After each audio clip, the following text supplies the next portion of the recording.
I calculated, I don't know, when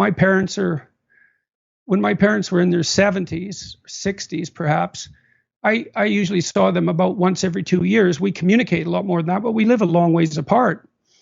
So I calculated, well, my dad's probably going to live till his mid 80s or late, somewhere in there. And he's 70, let's say. I'm going to see him 40 more times. It's like, okay, 40 more times. That's urgent. So you better get it right, because you don't have it. You don't have that many opportunities. It's the same when you're formulating relationships in your adolescence, late adolescence, and early adulthood. You don't have that many experiments to run. And you get old a lot faster than you think. So attention is an underrated faculty. It's not the same as thinking. It's watching, to see what's there in front of your eyes, and to guide yourself as a consequence of what you perceive.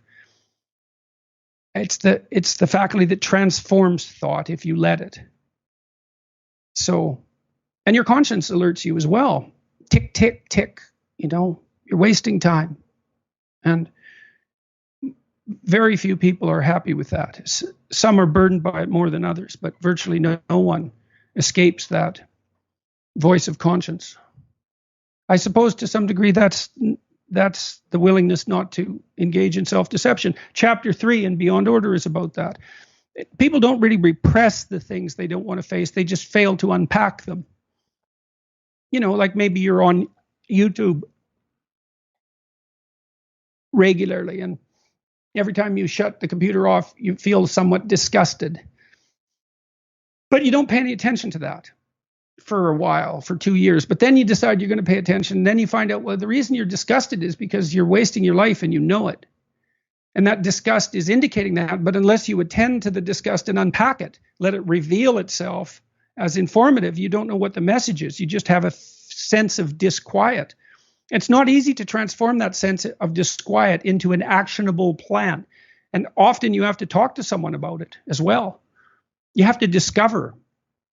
So it's not like you're repressing the emotion exactly. It's that you don't undergo the difficult process necessary to unpack it.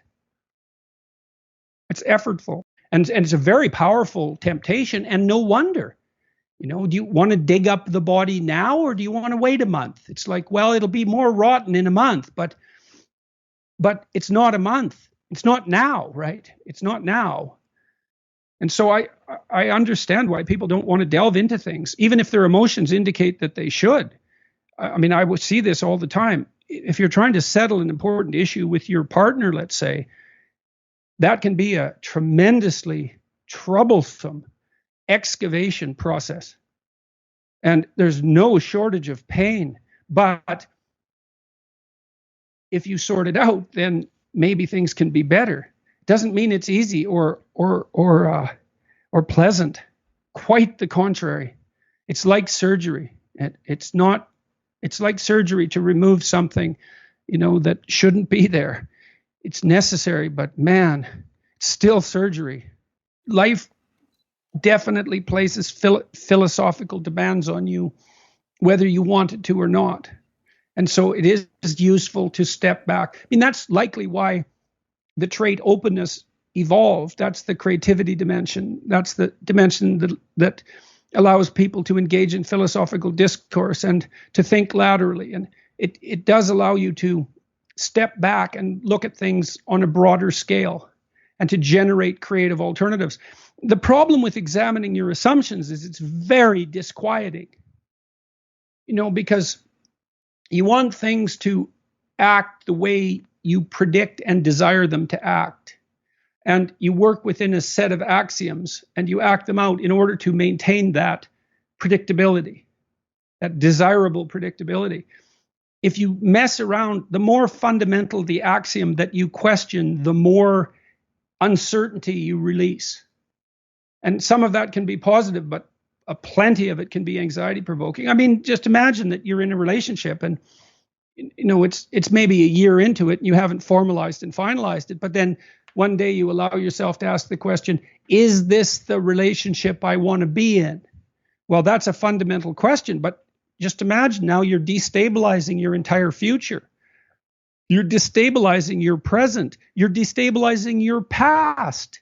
Because while engaging in the relationship, you're acting out the assumption that it's the proper relationship. But now you question that. That means the story you told yourself about what was happening while it happened, even though it's already happened, was wrong and something else had happened. And then you have to think through what actually happened. So it's unbelievably demanding. And the more axiomatic the assumption, the more certainty is cast into troublesome chaos. Now, you could say, yeah, but the alternative is worse.